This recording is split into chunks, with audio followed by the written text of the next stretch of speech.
দেখো আমরা টোটাল চারটা পার্ট শিখছি, চারটা পার্টকে আমি এখানে আলাদা আলাদাভাবে লিখি। যে আগের পার্টে শিখছি কি করে এটাকে ড্র করতে হয়, ট্রান্সফরমেশন। এবার হচ্ছে আচ্ছা চারটা পার্টকে আমি ফার্স্টে আলাদা করে ফেলি। একটা পার্ট হচ্ছে আমরা শিখছি রিফ্লেকশন, সেকেন্ড পার্ট আমরা শিখছি এনলার্জমেন্ট, থার্ড পার্ট শিখছি রোটেশন, আর একদম লাস্টে গিয়ে যেটা শিখছি সেটা হচ্ছে ট্রান্সলেশন।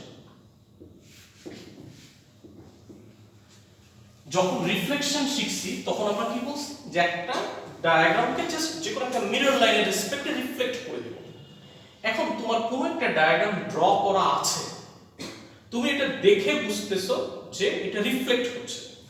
এখন যখন তোমাকে কোশ্চেন এরকম বলে দিবে ডেসক্রাইব দিস ট্রান্সফরমেশন, আমি এখানে একটু ব্র্যাকেটে লিখে রাখি ট্রান্সফরমেশনের এটা হচ্ছে ডেসক্রিপশন পার্ট, যে ফিগার ড্র করা আছে তোমাকে ডেসক্রাইব করতে বলা হচ্ছে।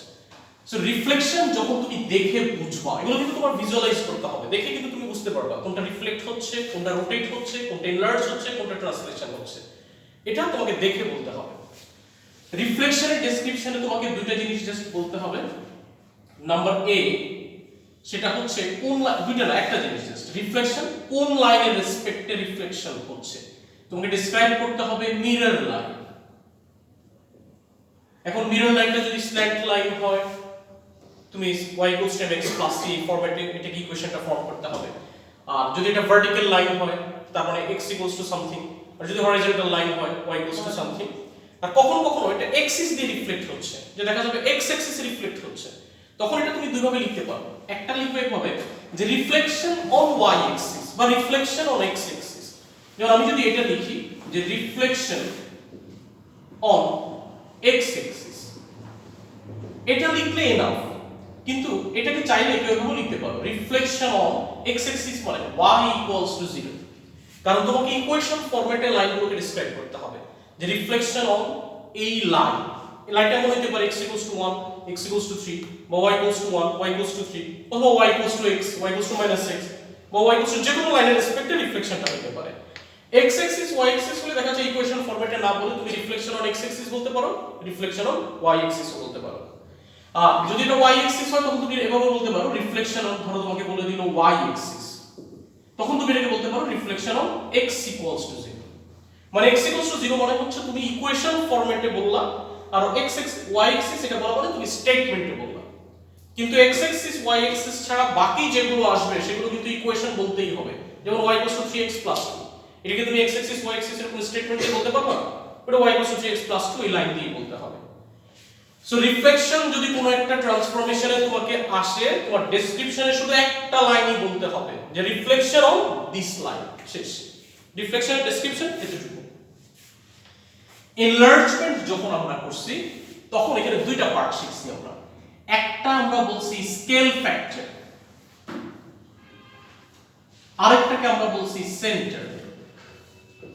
এই পার্টটাই সবচেয়ে ঝামেলা।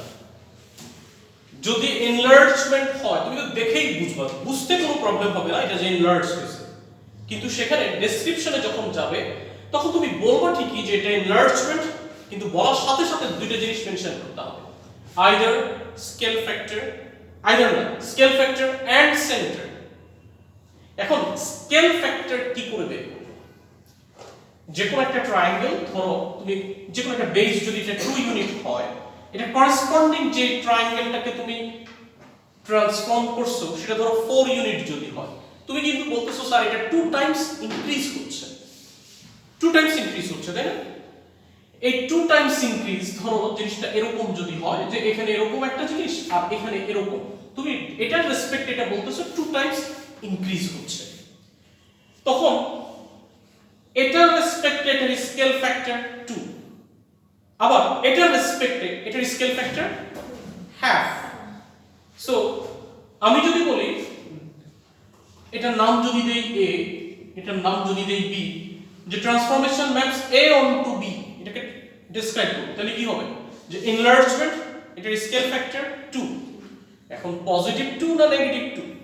পজিটিভ টু কনভার্ট হচ্ছে আচ্ছা, তার মানে ছোট হলে যদি আমি এটা স্কেল ফ্যাক্টর -2 হয় তাহলে এটা ছোট হয়ে যাবে?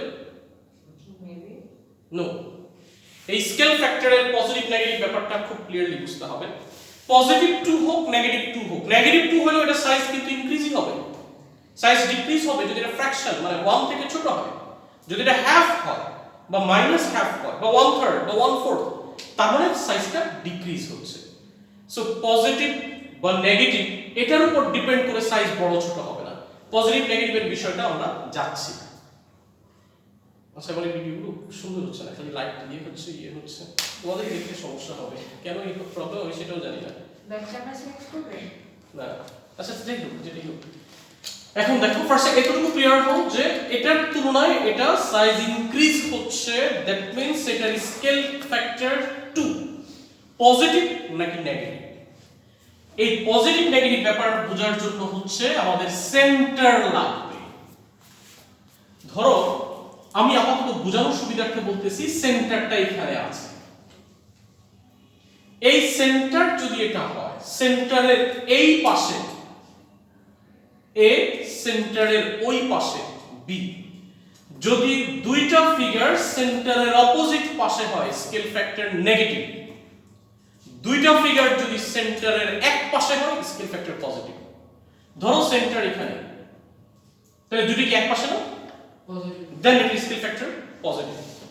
আবার যদি এটা এখানে হয়, দুইটা কি সেন্টারের পাশে না? স্কেল ফ্যাক্টর দুইটা এক পাশে ও পজিটিভ। পজিটিভ। যদি সেন্টারের এক পাশে এটা আর এক পাশে এটা, দেন স্কেল ফ্যাক্টর নেগেটিভ। বুঝতে পারছি? এখন কথা হচ্ছে সেন্টার কি করে বের করব? এই সেন্টার বের করার জন্য প্রসিডিউরটা হচ্ছে এটার করেসপন্ডিং যে কোনো দুইটা পয়েন্টকে কনসিডার করব। সাপোজ এটার জন্য এটা, এটার জন্য এটা, তাই না? আমার এখানে কিন্তু করা একটু ডিফিকাল্ট হবে। আমরা এটার সাথে এটাকে মিলাবো, এটার সাথে এটাকে মিলাবো। এই দুইটা লাইন যেই জায়গায় ইন্টারসেক্ট করবে সেটাই হচ্ছে সেন্টার। স্যার তিনটা পয়েন্ট নিতে হবে না? নাও তুমি দুই তিনটা পয়েন্ট, এই যে কোনো লাইনের সাথে এটার সাথে এই পয়েন্ট, এটার সাথে এই পয়েন্ট, সো দুইটা পয়েন্ট, বা আমি যদি এভাবে চিন্তা করি এটার সাথে এই পয়েন্ট, এটার সাথে এই পয়েন্ট, ঠিক আছে? এখানে যদি আমি মিলানোর চেষ্টা করি তারা কোথাও এখানে মিলবে, ঠিক আছে? এখন যেমন ধরো যে মিলছে কোথায়, এখানে না? তাহলে এখন এই সেন্টারের এক পাশে দুটো ফিগার না, তাহলে স্কেল ফ্যাক্টর পজিটিভ। বুঝতে পারছি তো? তাহলে সেন্টার কি করে বের করব? করেসপন্ডিং দুইটা পয়েন্টকে জয়েন করে দিব, জয়েন করে দিয়ে লাইন দুইটা যেখানে ইন্টারসেক্ট করবে সেটাই হচ্ছে তাদের সেন্টার। সো এনলার্জমেন্ট যদি তুমি কোনো একটা ফিগার দেখে বলো বুঝো, দেন সেক্ষেত্রে এটার ডেসক্রিপশনটা হবে এনলার্জমেন্ট সেন্টার এত, স্কেল ফ্যাক্টর এত। বড় ছোটর উপর ডিপেন্ড করে স্কেল ফ্যাক্টর পজিটিভ নেগেটিভ হবে না। সেন্টারের এক পাশে হলে স্কেল ফ্যাক্টর পজিটিভ, সেন্টারের অপোজিট পাশে হলে স্কেল ফ্যাক্টর নেগেটিভ। আমরা স্কেল ফ্যাক্টরের ভ্যালুটা কিভাবে বের করব? স্কেল ফ্যাক্টর ভ্যালুটা হচ্ছে এটা আর এটা, এদের যে রেশিও সেটাই হচ্ছে স্কেল ফ্যাক্টর। এটা মনে করো 4 ইউনিটস, এটা 2 ইউনিটস, 4 ডিভাইডেড বাই 2। 4 ইউনিটস ধরো এটার লেন্থ তো আমি এখান থেকে দেখেই বুঝতে পারবো, এটার লেন্থ কি দেখেই বুঝতে পারতেছি। তারপরে এটা ধরো 1 ইউনিট, এটা 2 ইউনিট, তাহলে 2 ডিভাইডেড বাই 1 কত হলো? 2, স্কেল ফ্যাক্টর 2 চলে আসলো। এখন এটার রেসপেক্টে এটা ট্রান্সফর্ম হলো, তাহলে কি হবে? 1 divided by 2, then scale factor half. রেশিওটা, বা তুমি এটাই নিতে হবে তা না, তুমি এটার সাথে এটাকেও কনসিডার করতে পারো, এটা ডিভাইডেড বাই এটা অর এটা ডিভাইডেড বাই এটা। ডিপেন্ড করবে ট্রান্সফরমেশন কি a on to b না b on to a, যেটা করতে বলছে তার রেশিওটাই হচ্ছে scale factor. Sir scale factor যদি মাইনাস নেগেটিভ হয় তাহলে সেন্টারটা কিভাবে বের করব? আগে তো সেন্টার বের করতে হবে, সেন্টারের উপর বেস করে তোমার পজিটিভ নেগেটিভ আসবে। এখন সেন্টার তোমার এখানে আসছে, দুইটা সেন্টারের এক পাশে, সো স্কেল ফ্যাক্টর পজিটিভ। আচ্ছা সেন্টারটা কিভাবে বের করব? লাইক সেন্টার এই যে আমি করেসপন্ডিং দুইটা পয়েন্টকে জয়েন করব, এই যে এটার সাথে এটা একটা লাইন ড্র করলাম, এক্সটেন্ড করলাম, এটার সাথে এটা লাইন ড্র করলাম, এক্সটেন্ড করলাম, তার কোথাও না কোথাও মিক্স করব। ফ্যাক্টর যদি নেগেটিভ হয় তাহলে সেন্টারটা কোথায় হবে? তুমি কথা কিন্তু বুঝতেছো না, আমি বলতেছি আগে সেন্টার বের করতে হবে। হ্যাঁ সেন্টারের উপর বেস করে স্কেল ফ্যাক্টর পজিটিভ নেগেটিভ। তুমি যে রেশিওটা বের করতেছো সেটা অনলি ম্যাগনিটিউড প্লাস বা মাইনাস না। স্যার এভাবে পয়েন্টস গুলো জয়েন করলে তো অল দ্য টাইম পজিটিভ আসবে। নো, কে বলছে অল দ্য টাইমস পজিটিভ আসবে? আমি একটা ফিগার এখানে দিলাম, দেন এটার সাথে যদি তুমি এখানে করো বা এটার সাথে এটা যদি করো, অল দ্য টাইমস এটা পজিটিভ আসবে না। এটা কোন একটা পয়েন্ট এখানেও মিট করতে পারে। মানে আমাদের তো এখানে এই ফিগারটাতে এরকম আসছে যে ডিফারেন্ট ডিফারেন্ট ফিগারের জন্য ডিফারেন্ট ডিফারেন্ট অ্যানসার আসতে পারে, তাই না? আমি এখানে যদি করি, এটার সাথে আসবে কিনা জানি না। ধরো এটার সাথে এটা আসলো, এটার সাথে এটা গেল, না এটাও হবে না। তার আমি নিচে যদি করি না, কিন্তু আসবে। মানে তোমার এমন হবে যে তোমার এখানে কোথাও ধরো এটা মিলে যাবে। ধরো এটার সাথে এটা, এটার সাথে এটা, না এটাও হবে না। এটাও এখানে নিচে কোথাও মিট করবে, কারণ আমার দেখতে এটা প্যারালাল মনে হচ্ছে। কিন্তু কোথাও না কোথাও এটা আসবেই। দেখি যদি এটা করি, এটার সাথে এটা, এটার সাথে এটা। ধরো আমি যদি এটাকে একটু এরকম করি আর একটা যদি এরকম যায়, দেখা যাবে এখানে কোন একটা পয়েন্টে মিলে যাবে, সেন্টারটা এখানে আসলো। দেন এটা যদি সেন্টার হয়, দেন সেন্টারের এই পাশে এটা, সেন্টারের এই পাশে এটা না। বা আমি ফিগারটাকে যদি আরো রাইট সাইডে দিই, আরো এদিকে দিলাম, তাহলে সেন্টার কি এখানে হওয়ার চান্স আছে না? সো সেন্টার যদি দুটো ফিগারের মাঝে, মানে সেন্টারের এক পাশে একটা ফিগার, সেন্টারের আরেক পাশে আরেকটা ফিগার, দেন অপোজিট পাশে হলে সেটা স্কেল ফ্যাক্টর নেগেটিভ হবে। এবার বুঝছো? জি স্যার। আর কারো কনফিউশন আছে? তো স্যার স্কেল ফ্যাক্টর কেন বের বুঝি নাই, মানে পজিটিভ নেগেটিভ বুঝি ভ্যালু। ভ্যালুটা হচ্ছে ধরো এটা এখান থেকে এখানে 3 ইউনিটস, এটা এখান থেকে এখানে 6 ইউনিটস, তারপরে 6 ডিভাইডেড বাই 3 কত? ও তো যে কোনো একটা সাইডের যে কোনো সাইড বলতে তুমি যদি এই সাইড নাও, এটা করেসপন্ডিং সাইড দিতে হবে। এখন তুমি এটার জন্য এই সাইডটা নিলা আর এটার জন্য এই সাইডটা নিলা, সেটা হবে না। যেটা নিবা তার করেসপন্ডিং সেটা। আবার যদি এটার রেসপেক্টে এটা ট্রান্সফর্ম হয়, দেন 3 ডিভাইডেড বাই 6 হবে, তখন হাফ। আর যদি উল্টা যদি এটার রেসপেক্টে এটা হয়, দেন 6 ডিভাইডেড বাই 3। মানে তুমি কি এটা থেকে এটা হইছে আর এটা থেকে এটা হইছে, তার উপর বেস করে। এতটুকু ক্লিয়ার তো? সো এনলার্জমেন্টে দুইটা জিনিস। ফার্স্টে কি? এনলার্জমেন্ট সেন্টার এত, স্কেল ফ্যাক্টর এত। আর স্কেল ফ্যাক্টর যখন বসাবো, আগে রেশিওটা বের করব, পরে প্লাস মাইনাস সেন্টারের উপর বেস করে বসায় দেব। ওকে? আচ্ছা, এবার আসো রোটেশন। রোটেশনটাও তোমাকে দেখেই বুঝতে হবে। রোটেশন আর ট্রান্সলেশনে অনেক সময় গন্ডগোল লেগে যায়।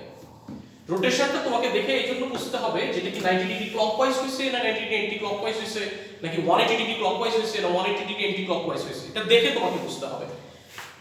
এখন এটার জন্য ডেসক্রিপশনে ফার্স্টে আসবে সেন্টার, সেকেন্ড পার্টে হচ্ছে অ্যাঙ্গেল। এখন এটার সেন্টার কি করে বের করব? এটার সেন্টারের জন্য হচ্ছে ধরো এখানে আমার এই ফিগারগুলো তো আমার কাছে ধরো এরকম দিয়ে দেওয়া আছে, হ্যাঁ? এখন এটার রেসপেক্টে আমি যদি ফার্স্ট এরকম চিন্তা করি যেটা আসলে কি হইছে, আমি যদি বলি এটা 90 ডিগ্রি অ্যান্টি ক্লকওয়াইজ রোটেট হইছে, বলতে কি পারি যে এটা অ্যাকচুয়ালি এই যে এই লাইনটা এরকম হইছে। এখন তার সেন্টার, এটার সেন্টার তুমি কি করছো? করেসপন্ডিং দুটো লাইনকে জয়েন করে দিছো, তারা কোথাও মিট করছে। রোটেশন যখন বলে তখন আমরা একই কাজ ঠিকই করব, কিন্তু একটু ডিফারেন্ট ভাবে করতে হবে। পারপেন্ডিকুলার বাইসেক্টর করতে হবে। ধরো এই জিনিসটাকে আমি এমডি রোটেট করছি, তো তাহলে এই পয়েন্টটা এখানে চলে আসছে, এই পয়েন্টটা এখানে, তাহলে এটা হচ্ছে এটা, আর এটা মনে করো এটা। এটার সাথে পারপেন্ডিকুলার বাইসেক্টর ড্র করব, আবার এটার পারপেন্ডিকুলার বাইসেক্টর ড্র করব। বাইসেক্টর যেখানে মিট করবে সেটা হচ্ছে সেন্টার। কোনটা বাইসেক্টর ও পারপেন্ডিকুলার পারপেন্ডিকুলার বাইসেক্টর। লোকাস আমরা করে এসেছি না কি করে একটা লাইনকে বাইসেক্ট করতে হয়? প্রথম হচ্ছে করেসপন্ডিং দুটো লাইনকে জয়েন করব, পরে এখানে যখন জয়েন করার পরে এক্সটেন্ড করে দিছি, যেখানে মিট করছে সেটাই সেন্টার। রোটেশনাল জিনিসটা হবে যেটা তুমি জয়েন করে দিছো, এবার ওই লাইনটার বাইসেক্টর বের করবে। বাইসেক্টর কি করে বের করতে হয় জানি তো? একটু বলে দেই যে একটা লাইন এখানে এটার হাফ এর বেশি, এখানে একটা আর্ক, এখানে একটা আর্ক, আবার এখানে বসাবো সেম আর্ক লেন্থ নিয়ে, এখানে একটা এখানে একটা, দেন দুটোকে মিলাই দেব। ওকে, এটা হচ্ছে বাইসেক্টর। ওই বাইসেক্টর গুলো যে পয়েন্টে মিট করবে সেটা হচ্ছে রোটেশন সেন্টার। আর অ্যাঙ্গেলটা তুমি এটা দেখেই কিন্তু বলে দিতে পারো যেটা কত ডিগ্রি হইছে, হ্যাঁ? আর যদি এটা নাও বুঝি সেক্ষেত্রে কম্পাস ইউজ করেও করা যায় যে এই জিনিসটা অ্যাকচুয়ালি কি হইছে, কিন্তু ভিজুয়ালাইজই সবচেয়ে ভালো। তোমার দেখেই কিন্তু তুমি বলে দিবা যেটা কি 90 ডিগ্রি ক্লকওয়াইজ হইছে না 90 ডিগ্রি অ্যান্টি ক্লকওয়াইজ না 180 ক্লকওয়াইজ না 180 অ্যান্টি ক্লকওয়াইজ। সো এটা ডেসক্রিপশনে কি যে রোটেশন সেন্টার এত, 90 ডিগ্রি ক্লকওয়াইজ বা রোটেশন 90 ডিগ্রি ক্লকওয়াইজ সেন্টারে। ওকে, জি আর ট্রান্সলেশন যখন তোমাকে বলবে এটা সবচেয়ে সহজ, যেটা ট্রান্সলেশন থ্রু কলাম ভেক্টর, আর কিছুই না, কলাম ভেক্টর। কিন্তু কলাম ভেক্টর তুমি যে এ বি এই ফরম্যাটে লিখো, যে একটা ট্রায়াঙ্গেল এরকম ছিল, এখান থেকে এটা এরকম হয়ে গেছে, এটা এ এটা বি। ধরো এখান থেকে আমরা কলাম ভেক্টর বের করা তো শিখছি, যেখান থেকে 1 2 3, এখান থেকে ধরো 1 2 3, তারপরে এটার কলাম ভেক্টর হচ্ছে 3 3। বা কলাম ভেক্টর বের করার জন্য আমরা অ্যালজেব্রাইক মেথডটাও দেখাইছি। এটার এই পয়েন্টটা নাও, এটার এই পয়েন্টটা নাও, দেন এই পয়েন্ট থেকে এই পয়েন্টকে সাবট্রাক্ট করে দিলেই কলাম ভেক্টর চলে আসবে। ঠিক আছে, বা এই পয়েন্ট নাও, এটা করেসপন্ডিং এই পয়েন্ট নাও, এই পয়েন্ট থেকে এই পয়েন্টকে সাবট্রাক্ট করো, কলাম ভেক্টর চলে আসবে। অথবা তুমি ম্যানুয়ালি গ্রাফ পেপার থেকে কাউন্ট করো, এখান থেকে এটা হচ্ছে তো 1 2 3 1 2 3, তারপরে কলাম ভেক্টর থ্রু 3 3। কিন্তু কাউন্ট করার সময় তো করেসপন্ডিং লাইনসের সাথে হ্যাঁ, করেসপন্ডিং এর সাথে। ও সরি, আমি ভুল করছি, আবার ভুল করছি, এটার সাথে হবে। তার মানে এটা তখন ধরো এখানে 1 2 3, তারপরে এটা 5 3 হবে, এটার সাথে করেসপন্ডিং দিতে হবে। বা তুমি যদি এটার সাথে এটা নাও তাও হবে, এটার সাথে এটা নাও, কিন্তু যেটার জন্যই নাও রেজাল্ট কিন্তু সেম আসবে। এটা হচ্ছে ডিরেক্ট করা। আর যদি ক্যালকুলেশন করে করতে চাও, এই কোঅর্ডিনেট বসাও, এই কোঅর্ডিনেট বসাও। ধর একটা কোঅর্ডিনেট হচ্ছে তোমার 1 2, আর একটা কোঅর্ডিনেট মনে করো 7 4। তাহলে কি করব, এটা থেকে এটাকে মাইনাস করে দাও, 7 4 মাইনাস 1 2, তাহলে 7 1 6 4 2 কত 2। আবার এটার সাথে তুমি মিলাও না যে স্যার আপনার 5 3 আসছে 6, আমি ডিফারেন্ট নাম্বার নিয়ে করতেছি। তারপরে একটা কলাম ভেক্টর 6 2। তারপর আমরা যদি আবার একটু রিভিউ করি, রিফ্লেকশন হচ্ছে শুধুমাত্র কোন লাইনের রেসপেক্টে রিফ্লেক্ট সেটা বসায় দাও। এনলার্জমেন্ট যখন হবে সেন্টার কত, স্কেল ফ্যাক্টর কত সেটা মেনশন করো। রোটেশনে সেন্টার কত, অ্যাঙ্গেল কত সেটা দেখাও। আর ট্রান্সলেশনে জাস্ট ট্রান্সলেশন, এটা এই কলাম ভেক্টর, আর কিছুই না। এই হচ্ছে তোমার ডেসক্রিপশন। ঠিক আছে, এবার আমরা একটু প্র্যাকটিস করতে দিই, তাহলে সেখান থেকে বোঝা যাবে।